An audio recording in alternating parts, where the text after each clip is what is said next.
எல்லாமே வயசானவங்க. ஒரு யங்ஸ்டாரை ரெடி பண்ணு சம்பத். லைட்மேன் யூனியன் சார்பாக சொல்கிறேன், யார் இருந்தாலும் கேட்டுக்கோங்க சார், கொஞ்சம் யங்ஸ்டாரை ரெடி பண்ணுங்க. ஏன்னா இந்த 10 பேர் ஒரு காலத்தில் என்ன பண்ணாங்க தெரியும், உங்களுக்கு எல்லாம் தெரியும் நடந்ததெல்லாம். ஒரு 4 பேர் கோடாவை கட்ட வேண்டிய வேலை, 4 பேர் 2 நாள் அந்த கோடாவை கட்டிடுவாங்க. ஆனால் அவங்க அந்த 4 பேருக்கு சம்பளம் 1000 ரூபான்னு வச்சாலும் 4000, 2 நாளைக்கு 8000. அவங்க வந்து அந்த கோடா கட்டுறதுக்கு 50,000 60,000 கான்ட்ராக்ட் எடுத்து தான் பண்ணுறாங்க. அப்படியும் கான்ட்ராக்ட் எடுத்து பண்ணுறதுக்கு கொடுக்குறாங்க. கொடுத்த பிறகு ஷூட்டிங் நடக்கும்போது கோடா எந்த இடத்துல எப்படி இருக்குது என்ன இருக்குது ஏதுன்னு உங்களுக்கு தெரியும். அந்த கோடா லைட்மேன் தவிர மற்ற ஆளுங்க மேலே ஏறும்போது இந்த இடத்துல இப்படி போங்க, இந்த இடத்துல இப்படி இருக்குன்னு சொல்ல வேண்டிய கடமை அவங்களுக்கு இருக்குல்ல, உயிர் தானே. அப்போ நீ மட்டும் சேஃப்டியாக இருந்துக்கிற, மற்றவங்க இருக்கக்கூடாதுன்னு நினச்சா எப்படி? நீங்கள் சம்பளமாக வாங்கலை, கான்ட்ராக்டாக வாங்குறீங்க. தயவு செஞ்சு இப்போ அவங்க ரொம்ப வயசாச்சு, ரொம்ப வயது முதிர்வாக இருக்காங்க, ஒரு யங்ஸ்டர்ஸை ரெடி பண்ணுங்க. அவங்க மேலே ஃபைட்டர்ஸ் போனாலோ மற்ற கிராஃப்ட் ஏரியாவில் போனாலோ அவங்களுக்கு ஒரு அறிவுரை சொல்லுவாங்க. சார் அந்த இடத்துக்கு போகாதீங்க, இங்கே இப்படி இருக்கீங்க இப்படி இருக்குன்னு சொல்லுவாங்க. இல்லைன்னா அவங்க ஹெல்ப் பண்ணணும். அவர் ஒருத்தர் ஏறி மேலே கயிறு கட்டி கீழே விழுகிற வரைக்கும் அங்கே யாருமே இல்லைன்னாக்கா அப்போ லைட் மேலெல்லாம் லைட் கட்டியிருக்காங்களா, அவங்க எங்கே போனாங்க? இதுதான் இந்த கவனக்குறைவு தான் எல்லாம். ஏன்னா உங்களுக்கு தான் அதிகம் அது. ஏன்னா உங்கள் லைட்டையே பாதுகாக்கிறதுக்கு காத்துட்டு இருப்பாங்கள மேலே, அப்போ மனிதன் ஏறும்போது அவனும் பாதுகாக்கணும்ல. அதனால் தயவு செஞ்சு லைட் ஆஃபீஸை வந்து கொஞ்சம் ரெடி பண்ணுங்கள், யங்ஸ்டர்ஸை கொஞ்சம் ரெடி பண்ணுங்கள்.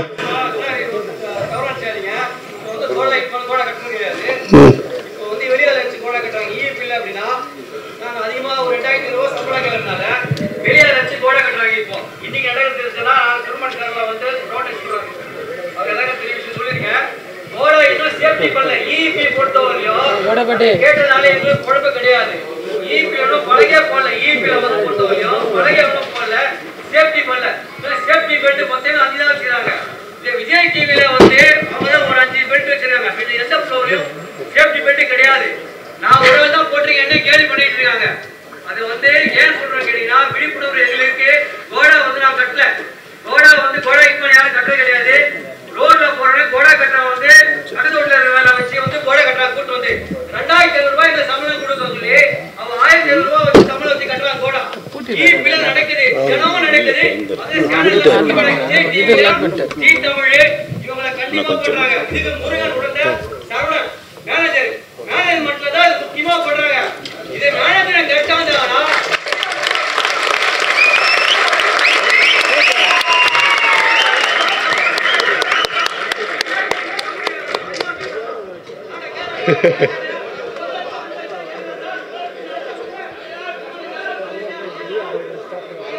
தம்பி இது நீங்க இதை உங்க யூனியனுக்கு சொல்லி பெப்சிக்கு தெரிவிச்சிருந்தா அதை நம்ம மாத்திருக்கலாம்.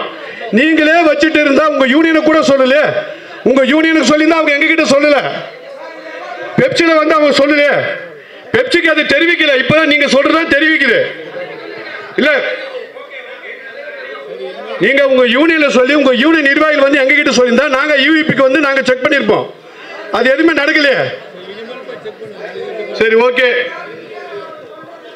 அடுத்ததாக நடப்பு தயாரிப்பாளர் சங்க செயலாளர் டி சிவா சார் அவர்களை பேச வைக்கிறேன். நம்முடைய அன்பு சகோதரன் ஏழுமலையின் மறைவால் அவரை இழந்து வாடும் அவர் குடும்பத்தாருக்கும் ஸ்டண்ட் யூனியன் கலைஞர்கள் அனைவருக்கும் என்னுடைய கண்ணீர் அஞ்சலியை செலுத்திக் கொள்கிறேன். இந்தியன் 2 ஷூட்டிங்கில் ஆக்சிடெண்ட் நடந்த உடனே ராஜ்கமல் ஆஃபீஸில் கமல் சார் தலைமையில் நம்ம இந்த மாதிரி ஒரு மீட்டிங் போட்டோம், ஞாபகம் இருக்குன்னு நினைக்கிறேன். அன்றைக்கி ஒரு 2-3 மணி நேரம் எல்லோரும் இதே மாதிரி மேடை போட்டு மைக்கு போட்டு எல்லோரும் பேசணும்.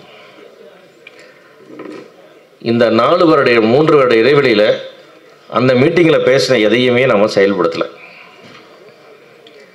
அந்த மாதிரி ஒரு மீட்டிங்காக இந்த மீட்டிங் நடந்துடக்கூடாதுன்னு நான் நினைக்கிறேன். செல்லமணிக்கு ஞாபகம் இருக்கும் அந்த மீட்டிங்கில் என்னென்னலாம் பேசணும், இதுக்கப்புறம் சேஃப்டி மெஷருக்கு என்னென்ன பண்ண போகிறோன்னு சொல்லி கமல் சார்லேருந்து எல்லோரும் பேசி எல்லோரும் எனக்கு ஒரு முடிவு எடுத்தோம். அன்றைக்கி நான் ஒரு முக்கியமான சம்பவத்தை அந்த இடத்துல நான் சொன்னேன். அது திருப்பி இன்றைக்கி நிறைய பேர் இருக்கிறதால அதை திருப்பி சொல்கிறேன். கஜகஸ்தானில் ஒரு படம் ஷூட்டிங் நடக்கிறோம். அந்த ஊர் ஸ்டண்ட் மாஸ்டர் அங்கே இருக்கிற கலைஞர்கள் ஒரு சேஸ் எடுக்கிறோம். அங்கெல்லாம் கம்பல்சரியாக ஆம்புலன்ஸ் இருக்கணும். இந்த ஆம்புலன்ஸ் சொல்கிறீங்களே, வெறும் ஆம்புலன்ஸ் கொண்டு போகிறக்கான வண்டி கிடையாது. அதில் எக்யூப்மெண்ட் இருக்கணும். அதில் ஃபஸ்ட் எய்ட் பண்ண தெரிஞ்ச ஒரு ஃபஸ்ட் கிரேட் நர்ஸ் கேட்டகரி ஒரு ஆள் இருக்கணும். அதில் அதுதான் அதில் விட முக்கியம். வெறுமனே கொண்டு போகிறக்கான வண்டி இல்லை, அது டிரைவர் மட்டும் நின்றுருப்பான். ஆம்புலன்ஸ்ன்றது கிடையாது. அதுக்குள்ளே ஃபஸ்ட் எய்டுக்கான எல்லா ஃபெசிலிட்டியும் அதில் இருக்கணும். உயிர்காக்கும் கருவிகள் அதுக்குள்ளே இருக்கணும். அந்த செட்டப் தான் அவசியமாக தேவை. அப்படி ஒரு வண்டி இருக்கணுன்றது அங்கே அந்த நாட்டில் ரூல்ஸ், அந்த யூனியனில் ரூல்ஸ். நாங்கள் வண்டியெல்லாம் அரேஞ்ச் பண்ணிட்டோம். தொடர்ந்து நடந்துகிட்டே இருக்குது ஷூட்டிங். ஒரு 4வது நாள் ஷூட்டிங் நடக்கும்போது நாங்கள் எந்த நம்பர் போட்டு பர்மிஷன் போட்டிருந்தோமோ அந்த நம்பர் இல்லாமல் வேறு நம்பரை அந்த அனுப்புகிற ஏஜென்சி மாற்றி அனுப்பிச்சிட்டோம். அந்த மிலிட்ரி ஏரியா அதை செக்யூரிட்டியில் விட மாட்டேங்கிறேன், இந்த நம்பருக்கு பர்மிஷன் கிடையாதுன்னு தள்ளிட்டான். சரி, எல்லாம் அசம்பிள் ஆகிடுச்சு. ஆம்புலன்ஸ் வண்டி கண்ணுக்கு எட்ட தூரத்தில் நிற்குது, உள்ளே வரலை. நாங்கள் சொல்கிறோம் அது வந்துடும், வேறு வண்டி அரேஞ்ச் பண்ணி அந்த நம்பர் வண்டியை வருது, திருப்பியும் நீங்கள் ஆரம்பிங்கன்னு சொன்னால் அந்த சென்ட் மாஸ்டர் சொல்கிறார், ஆம்புலன்ஸ் இங்கே வந்து ஸ்பாட்டில் நிற்காமல் அந்த மெடிக்கல் அசிஸ்டண்ட் கூட நிற்காமல் நாங்கள் ஒரு ஷாட் எடுக்க முடியாது, நிறுத்திட்டாங்க ஷூட்டிங்கை 4 மணி நேரம். அதுதான் டிசிப்ளின். நானும் ஒன்றும் சொல்லுங்க எப்படி எடுன்னு சொல்ல முடியும் சார், பாசிங் ஷாட் அதை எடுக்கலாமா, அதெல்லாம் எதுவும் எடுக்க முடியாது, நிறுத்திட்டாங்க. இதுதான் ஒரு அமைப்புன்னா அது ஸ்ட்ரிக்டாக இருக்கணும். நம்ம அதில் அப்படி இருக்கிறதுக்கு தயாரிப்பாளர்கள் என்ன செய்யணும்னு சொல்லுங்கள். நாம் வந்து கடந்த முறை சம்பள பேச்சுவார்த்தையப்போ இன்றைக்கி சன் டிவி நிர்வாகிகள் அத்தனை பேர் இங்கே எல்லோரும் இருக்கிறீங்க, எல்லாம் தெரியும் உங்களுக்கு. சம்பள பேச்சுவார்த்தையில் நாங்கள் ஒரு வார்த்தை கூட மறுவார்த்தை பேசாமல் கேட்ட தொகை உடனே ஒப்புக்கொண்ட தொகை இன்சூரன்ஸ் தொகை. நீங்கள் எடுத்துக்கங்க. இன்னும் 100 ரூபா கூட போட்டால் நாங்கள் அதை மறுப்பு சொல்ல மாட்டோம். நான் சொன்னேன் இல்லை, பொன்னுசாமி இருக்கார் கேட்டுப்பார். ஏன்னா இன்சூரன்ஸ்க்கு நாங்கள் அவ்வளோ முக்கியத்துவம் கொடுக்குறோம். உங்களுடைய பாதுகாப்புக்கும் உங்களுடைய உயிருக்கு நம்ம அவ்வளோ விலை மதிப்பற்ற உயிருக்கு நான் அவ்வளோ மரியாதை தரனால தான் அங்கே நாங்கள் ஒரு வார்த்தை கூட இன்னும் 100 ரூபா கூட போடுங்கன்னு சொன்ன ஒரே விஷயம் வந்து இன்சூரன்ஸ். அதை நாங்கள் கொடுத்தோம். இப்போவும் சொல்கிறேன், இன்னுமே ஆம்புலன்ஸ் ஒன்று வரணும். அந்த ஆம்புலன்ஸ் வந்து சர்டிஃபைடு ஆம்புலன்ஸாக இருக்கணும். சும்மா அந்த திருப்பி மேனேஜர் கொண்டு போய் ஏதோ ஒரு ஆம்புலன்ஸ் கொண்டு நிறுத்துறலாம் எல்லாமே. அதுக்கு ஒரு ப்ராப்பரான ஏஜென்சி ஃபிக்ஸ் பண்ணி அதில் எல்லா வசதியும் இருக்குதா, அது உள்ள கூட வர ஆளுக்கு எல்லாமே செய்ய தெரியுமா அப்படின்ற வசதிகளோட ஒரு ஆம்புலன்ஸ் ஆகட்டும், அது 5000 ஆகட்டும் 10,000 ஆகட்டும், ஸ்டண்ட் யூனிட்காக ஒரு ஸ்டண்ட் சீக்வன்ஸில் நிற்க வைக்கிறதுக்கு நாங்கள் தயார். அதில் எந்த மாற்று கருத்துமே இல்லை. மாட்டேன்னு சொல்கிற தயாரிப்பாளர் யாராக இருந்தாலும் சொல்லுங்கள், நாங்கள் வைக்க சொல்கிறோம். இன்னும் பெரிய செட்டப் இருக்குது, 2 ஆம்புலன்ஸ் வைக்கணும், 2 ஆம்புலன்ஸ் வைங்க, பெரிய குரூப்பாக இருந்தால் தப்பு கிடையாது. அதை விட முக்கியமான எந்த செலவும் கிடையாது. அதே போல் இந்த தயாரிப்பாளர்களை பாதுகாப்புற வேலையும் கொஞ்சம் ஸ்டண்ட் யூனியன் கொஞ்சம் கவனத்தில் எடுத்துக்கணும்.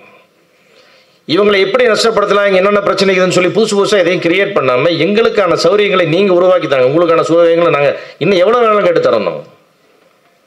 நாங்கள் சம்பளத்திலையும் பெருசாக போன முறை ஏற்றப்பட்டது போல் சம்பளம் இது வரைக்கும் சினிமா வரலாற்றையும் ஏற்றப்பட்டதில்லை. ஏன்னா சூழ்நிலை அப்படி இருக்குது, விலைவாசி அப்படி இருக்குது. நம்ம எல்லாத்தையும் புரிஞ்சுக்கிட்டு எல்லாத்தையும் நாங்கள் பண்ணித்தரோம். எல்லா யூனியனுக்கும் பண்ணி கொடுக்குறோம். சன் டிவி யூனியனுக்கு நாங்கள் வந்து அவங்களுடைய ரிஸ்க்கை புரிஞ்சுட்டு அவங்களுடைய பெயினை புரிஞ்சுக்கிட்டு இன்னும் தாராளமாக டெய்லி பேசிஸ்க்கு மாற்றி விட்டதெல்லாம் இப்போ தான் எல்லாமே அவங்களுக்கு எல்லாமே நம்ம கொடுத்துட்ருக்குறோம். அதே மாதிரி எங்களுக்கு ஏதாவது தேவைகள் வரும்பொழுது நீங்களும் அனுசரணையோடு நடந்துக்கணும். தயாரிப்பாளருக்கு அனாவசியமான பணம் போகக்கூடாது. அதாவது பிரேமுக்கு நம்ம செலவு பண்ணலாம், ஃபைட்டுக்கு செலவு பண்ணலாம், சும்மா உட்கார வைக்கிறதுக்கு செலவு பண்ணணுன்ற கான்செப்ட்லாம் நீங்கள் எடுத்துகிட்டு கொஞ்சம் வந்தீங்கன்னா நாங்களும் திறந்த மனதோடு வந்து உங்களுக்கு இன்னும் சன் டிவி யூனியனுக்கு என்னென்ன ஃபெசிலிட்டி வேணுமோ ஆம்புலன்ஸ் உட்பட இன்னும் இன்சூரன்ஸ் இன்க்ரீஸ் பண்ணுறீங்களா பண்ணுங்க, இன்னும் கொஞ்சம் ப்ரீமியம் அதிகமாக போடுங்க, நீங்கள் இன்னும் 500 ரூபா கூட போடுங்க, அழகாக பண்ணலாம். அது வந்து நீங்கள் எல்லோரும் யோசிச்சு அதே மாதிரி வந்து இந்த ஸ்டண்ட் யூனியன் நீங்கள் இப்போ இன்சூரன்ஸ் போட்டிருக்கீங்க. தவறி போன நம்மளுடைய ஏழுமலைக்கு இந்த இன்சூரன்ஸில் எவ்வளோ கவர் ஆச்சுன்னு நீங்கள் ஏதாவது சொல்ல முடியுமா? 4 லட்ச ரூபா. அது ரொம்ப கம்மியான தொகை. நீங்கள் லைஃப் இன்சூரன்ஸ் போட்டு 4 லட்ச ரூபான்றது ரொம்ப கம்மி தொகை. ஒரு 10 லட்ச ரூபாயாவது வர்ற மாதிரி ஒரு பாலிசியாவது போட்டிங்கன்னா தான் ஏதோ ஒரு பேசிக்காக யூஸ்ஃபுல்லாக இருக்கும். அதனால் பாலிசியை மாற்றுங்க முதல்ல. அது 4 லட்ச ரூபா ஒரு பாலிசி. எனக்கு என்ன ஒரு குடும்பம் என்ன பண்ண முடியாது? வாங்கி கொடுத்து ஒரு குடும்பத்தில் அந்த குடும்பம் அதை பிழைக்க முடியுமா? அதை வச்சுட்டு அட்லீஸ்ட் ஒரு 10 லட்ச ரூபா வர மாதிரி பாலிசியை மாற்றுங்க, பிரீமியத்தை மாற்றுங்க, பிரீமியம் இன்க்ரீஸ் பண்ணுங்க, நாங்கள் தரோம். அதுபோல் எல்லாரும் எல்லாத்துக்கும் பாதுகாப்பாக இருக்கணும். தொழில் பாதுகாப்பு முக்கியம், உயிர் பாதுகாப்பு முக்கியம். நம்ம தொழிலையும் நம்ம ஒருத்தருக்கு பாதுகாப்பாக அனுசரணையாக இருக்கணுன்றது எல்லாரும் எல்லா செக்டார்லையும் புரிஞ்சு செயல்படணும்னு வேண்டி கேட்டுக்கிறேன். பணம் முக்கியம் இல்லை, குறித்த நேரத்தில் வேலை நடக்கணும். யாருடைய காசும் வீணாக போகக்கூடாது. கொடுக்குற காசு நம்ம உழைக்கிற காசு நம்ம வாங்க 5 பைசா குறைக்கக்கூடாது. அதே மாதிரி உழைக்காத காசை வாங்கக்கூடாது.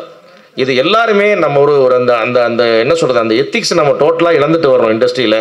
அது இருக்கக்கூடாது. தயாரிப்பாளர் சமாஜம் நல்லா இருந்தால் தான் நம்ம நல்லா இருக்க முடியும். என்ன வர்றது எல்லாத்துக்குமே இருக்கணும். அதனால் யார் பணமும் வேஸ்ட் ஆக வேணாம். உங்கள் பணத்துலேயும் ஒரு பைசா விட்டு கொடுக்க வேண்டாம். இன்னும் கூட வேணுமா கேளுங்க, தரோம். இந்த மாதிரி இப்படியெல்லாம் பண்ண இந்த மாதிரி சீக்வன்ஸ் பண்ண இன்னும் 2000 ரூபா அதிகம்னு சொல்லுங்கள், இன்னும் 5000 ரூபா அதிகம்னு சொல்லுங்கள், நாங்கள் தரோம். ஏன்னா அந்த ரிஸ்க்கு வேல்யூ கொடுத்தாகணும், மதிப்பு கொடுத்தாகணும் நம்ம. அதனால் எல்லா விதத்திலும் தயாரிப்பாளர் உறுதுணையாக தான் இருப்போம். அதை யாராவது செய்யலைன்னா நாங்கள் செய்ய வைப்போம். நீங்கள் அந்த எந்த பயமும் உங்களுக்கு அதை பற்றி கவலைய வேண்டியதில்லை. எல்லா விதமான செயலும் செய்கிறோம். இன்சூரன்ஸ் பாலிசி தயவு செஞ்சு மாற்றுங்க. ஏஜென்சியோட பேசுங்க, இல்லை நல்ல ஏஜென்சிகளான நம்ம 2-3 பேரை கூப்பிட்டு பேசுங்க. யார் கம்மி பிரீமியமில் அதிகமான இது மாதிரி இழப்பீட்டு தொகை தர்றாங்கன்றதை பார்த்து அதை செய்யுங்க. இனிமேலாவது ஒரு கலைஞருக்கும் 10 லட்ச ரூபாய் வர மாதிரி இன்சூரன்ஸ் போடுங்கன்னு கேட்டுக்கிட்டு ஸ்டண்ட் யூனியன் வேண்டி கேட்டுக்கொண்டு இதை இந்த மீட்டிங்கோட விட்டுட்டு போகாமல் இந்த சேஃப்டி மெஷர்ஸ் என்னென்ன பண்ண போகிறது ரூல்ஸாக கொண்டு வாங்க. அது இல்லைன்னா வேலை செய்ய நம்ம இது இல்லைன்னா வேலை செய்ய மாட்டோம்னு வெளியே போகிறதுக்கு எத்தனை பேர் நம்ம ஷூட்டிங்கில் பிரச்சனை நடந்துட்டு இருக்கு. என்னைக்காவது நீங்கள் இந்த சேஃப்டி மெஷர்ஸ் இல்லைன்னு வெளியே போயிருக்கிறோமா நம்ம ஷூட்டிங்கை விட்டு? நான் இப்போ ஒரு வெளிநாட்டில் சொன்ன உதாரணம் போல் இங்கே எல்லா இடத்துலையும் நடக்கணும். எல்லா ஸ்டண்ட் மாஸ்டர்ஸும் நிச்சயமாக மாஸ்டர் பார்த்துட்டு அந்த ஆம்புலன்ஸ் சூப்பர்வைஸ் பண்ணிட்டு அது ஓகேனா தான் ஒரு ஷாட் வைக்கணும்னு வைக்கக்கூடாது. இதை தயவு செஞ்சு உறுதிப்படுத்துகின்ற மீண்டும் மீண்டும் கேட்டுக்கொள்கிறேன். நன்றி.